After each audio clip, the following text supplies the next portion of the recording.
Então, galera, agora a gente tá aqui com o Luiz Sérgio, dublador, e eu gostaria de fazer umas perguntas pra ele. Então, Luiz Sérgio, qual foi o personagem mais difícil de dublar, na sua opinião, ao longo de toda a sua carreira?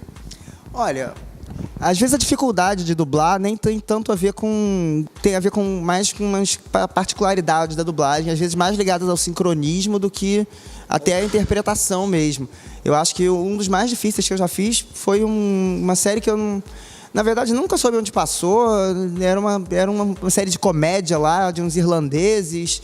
E aí era um cara com sotaque irlandês que imitava um sotaque falso italiano e gaguejava.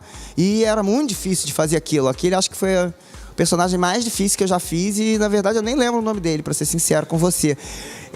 O Yondo, que eu fiz recentemente no Guardiões da Galáxia, foi também bem difícil de chegar àquela voz, assim, a gente demorou um tempo, chegou a fazer 3 vezes, assim, até definir como ia ser a voz dele, mas uma vez definida, aí foi tranquilo de fazer, enfim, e cada personagem tem lá suas particularidades, suas complicações, cada um é uma experiência nova.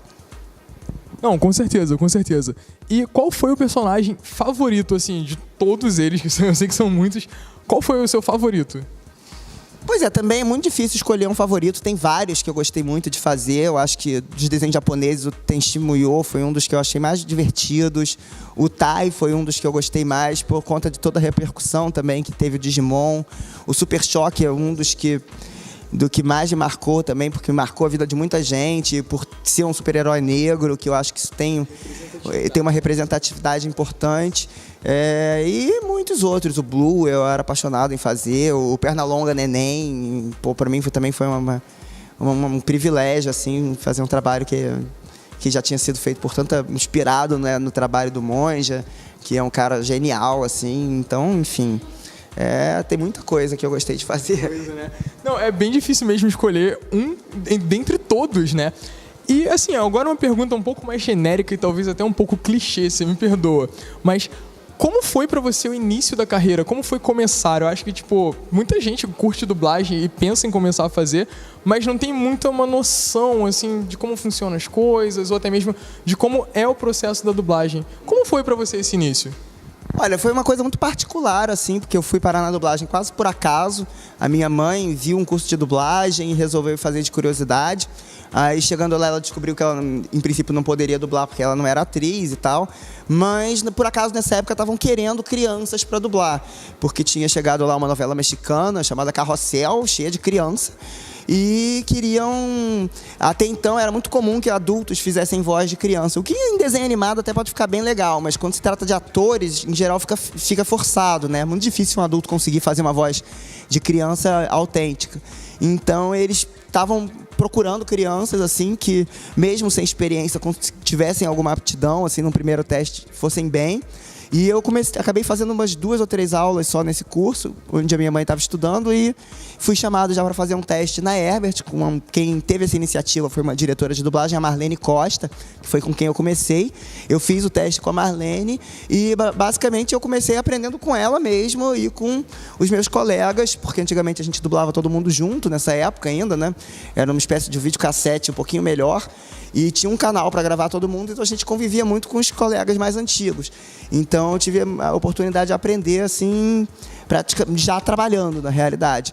Então foi uma coisa bem particular em relação, eu acho, que acontece hoje em dia, em que já é comum que as crianças, já tem muitas crianças e elas estão se renovando, e tem pessoas que tanto vêm porque já são atores e de repente se interessam pela dublagem, enquanto tem pessoas que começam criança mesmo a dublar, enfim, tem vários caminhos diferentes.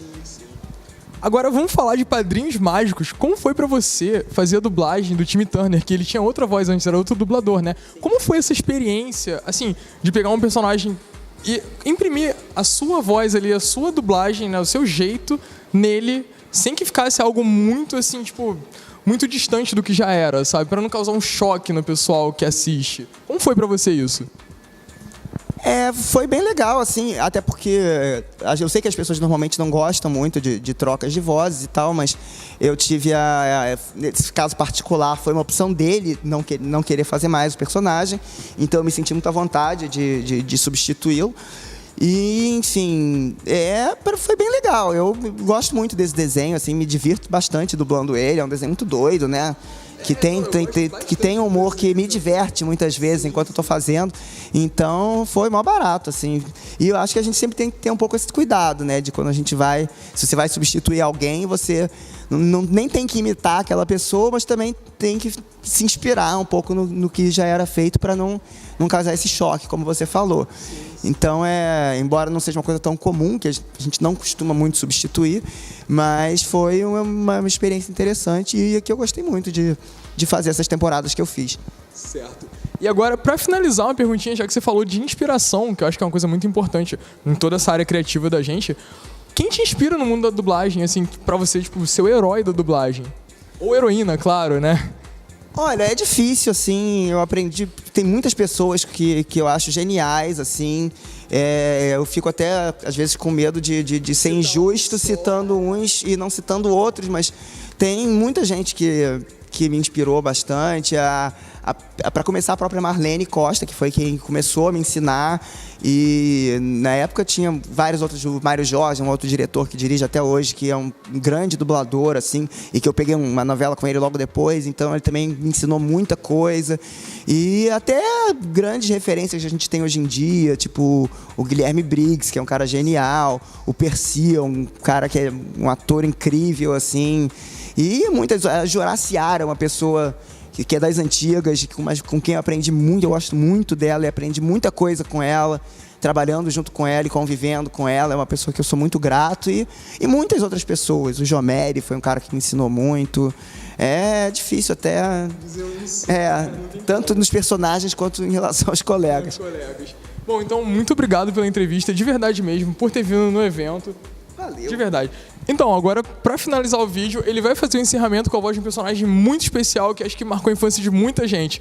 Então, gente, o Blue é o melhor amigo imaginário de todos. Você tem que entender muito bem isso. Ele sempre deixou claro que tinha aquele monte de amigo esquisito, mas o único fantasminha azul, gente boa, é o Blue. Então, um grande abraço do Blue pra todo mundo. Você ligou pra Mansão Foster para amigos de... Não, já sei. Você ligou para a Mansão Foster para amigos imaginários. Número 12, Blue Kill Kazoo.